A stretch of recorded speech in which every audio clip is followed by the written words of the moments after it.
So the young guy that bought that property,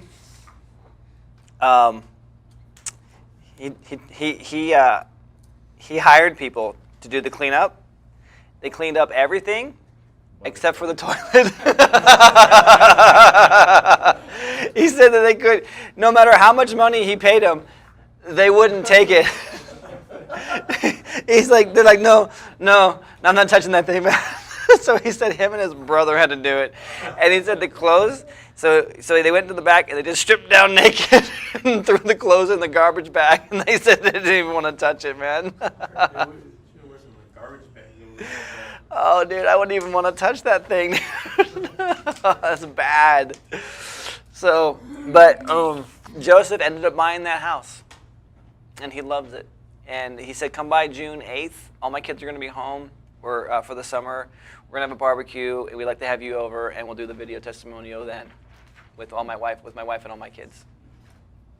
What option did you choose for financing? $2,500 down. He's the one we're doing $1,500 a month. And then after 12 months, he's going to convert to seller financing. So these are lease options. Mm-hmm.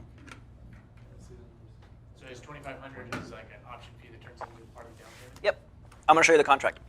When was this? Like a couple months ago. Does it say? It says 11 weeks ago. What is that? So 3 months ago? Why didn't you offer, so you offered 2 lease options? No, I don't call them lease options. I just say what they're called. But why didn't you? Does it say? It says option and affordable. It says best option and affordable option. Why didn't you ask for more down? Just because of the cleanup and everything? Did you see that thing, dude? He was happy to get rid of it. Man, so here's what you don't know. He put the $2,500 down on the property, and starts working it. There's a sewer line that goes from the basement to the street, and then the street has a backflow pump from the city as well. So I put in a backflow pump for him. It was like $400 to do that, plus a reconnect fee. It's ended up being like $6 something. Sewer line busted between the house and the backflow. So he invested about $7,500 of his own cash into the property. Yeah. And I told him, I said, he called me up, he told me what happened. He's like, hey man, this is what happened. I'm just letting you know. I go, so do you want to bounce? Do you want to just, he's like, no, we're committed, man. We're totally committed. I'm just letting you know that I'm making these improvements on the house. I was like, oh, okay, well, that's totally cool. And so he's put into already $10,000, not including the cleanup and everything else, into the house. He's not going anywhere. So when he was the guy also that told me, hey, he's like, hey, I'm going to be gone during rent, when rent's due. I'm going to be gone. I'm going to be going because my dad just passed away. I'm going to Missouri. I'm like, dude, I'm so sorry to hear that. Take off $200 for like your expenses. I should probably cover your trip out there or something like that. And he was grateful for that. But yeah, he's not going anywhere, man. And your payments on this?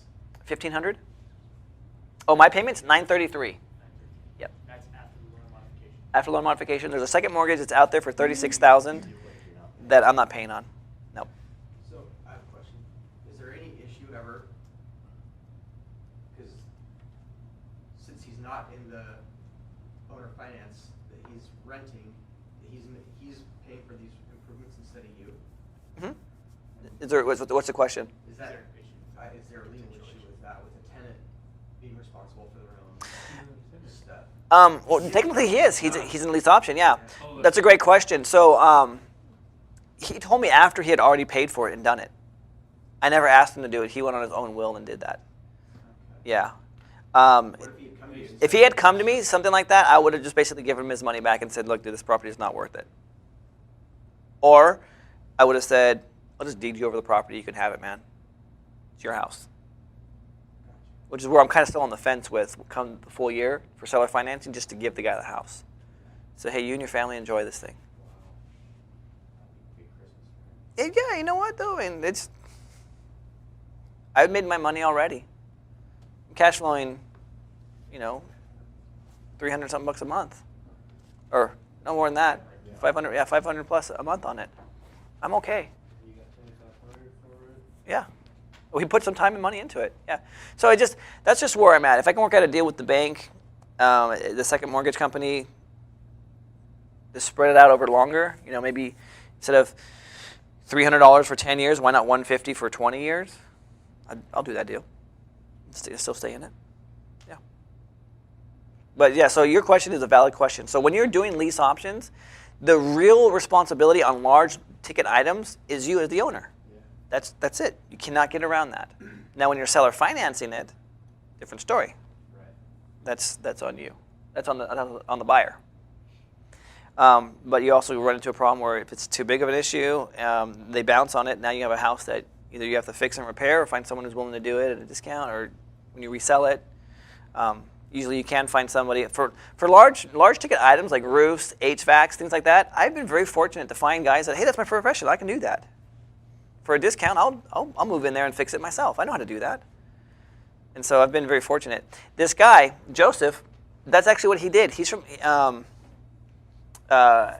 his dad lives in Missouri, but he used to live in Oklahoma. And in Oklahoma, he did nothing but rehab for a large company. So for him, he was kind of frustrated a little bit. He said, I wish I would have known that they're going to charge me $7,500 for the sewer pipe, and all they were going to do is just going to reconnect it. He's like, I could have dug the trench and done that myself. I thought it was a little bit more to it. His thing was, I didn't know what the problem was.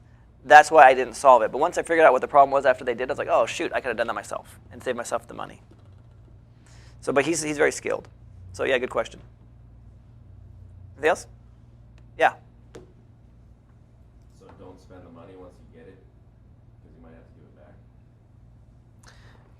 No. This was so. This all happened within the first 3 weeks. I told him that his $2,500 was. I had a title issue that I had to resolve, and so his money that he put down in that $2,500, I said, look, this is completely 100% refundable if I can't resolve this title issue. Give me 3 to 4 weeks to resolve it. If I can resolve it, we'll move forward with the lease with option to purchase. If I can't, then of course I'm going to give you your money right back. So yeah, don't spend money that you have earmarked to possibly get back. During that time frame, I was in communication and said, yeah, we're almost done with this. I think I'm going to go ahead and get this resolved, but again, it's not going to be done until it's done. That's when it happened. He paid for it because he had the impression that I was going to resolve the title issue already. He told me after the fact, after he had already paid for it. If that title issue was not there, then would you have offered the same thing? Nope. Money back? No, not at all. Because I could then have done with him what I needed to do with it. The title issue was that the sister had died. They were on title, but they were on title as tenants in common, not joint tenants. So because it was tenants in commons, we have to actually probate. But because the property is the sister who's still surviving on it is a quick affidavit of death function, took care of it real fast. Yeah. So if that wasn't in place and there was no title issue, then you would not have offered to give him his money back for that problem? You would have fixed it, is what you're saying? There wouldn't have been a problem. It never would have been. What problem? The sewer problem. It never came. It never was brought to my attention until after he had already paid for it. And you said that you offered to give him his money back if he didn't want He the didn't house. offer it at that point. He had offered to give it back if he couldn't clear the title. That was before the sewer thing happened. Yeah. So he's just saying, I'm taking this. When he called about the $2,500 sewer, you didn't say, hey man, do you want to bounce? No. You said, you want to bounce. Yeah. No. So he. So all the sewer issues, Ryan didn't have no information, he didn't have anything idea about it Until after it was done. until after. But you still said, do you want to bounce? So No. you So he told me about it, and I go, oh, that's horrible, man. Do you want your money back? Yeah. And he says, no, I've already taken care of it. I just wanted to let you know. Offered his money back. So Yeah, what I'm yeah. asking is, Because I was still within that window. that's the only reason. The only reason why. If you weren't within that window, No. What would you have done? If that title issue was not, if it was just $2,500 down, you had it. Well, then, what would you guys have done? Let's say it's no title issue. It's only $2,500. You're into it, and you realize, crap, this is a lot more expensive. And with all the other repairs that are there, what would you do? Would you tell the guy, suck it up? I wouldn't tell him to suck it up, no way. But you can't because it's a lease option in this case. If he's You're responsible responsible for it. Yeah. Probably that's what he was thinking. And take the Yeah. $7,500 as, yeah, I'm investing in my future, Yeah. I'd let him stay there. I'm making money. Yeah, and I Seems like think there's what, not options. in addition to piggyback that up, what you're right now thinking, because you said you were on the fence, is give So because he's put this money in, he's now has more than just a temporary investment. He's invested himself, his family probably helped, done some of his work. So this guy's is vested. He's smart, dude. So you guys, you guys don't know this. Let me just show it to you. I got nothing to hide.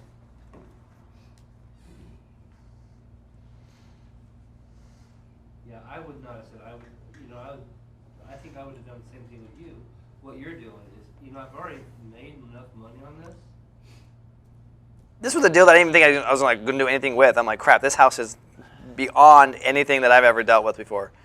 This house is crap, literally. It's like just. Maybe I'm greedy, but my bottom line question is.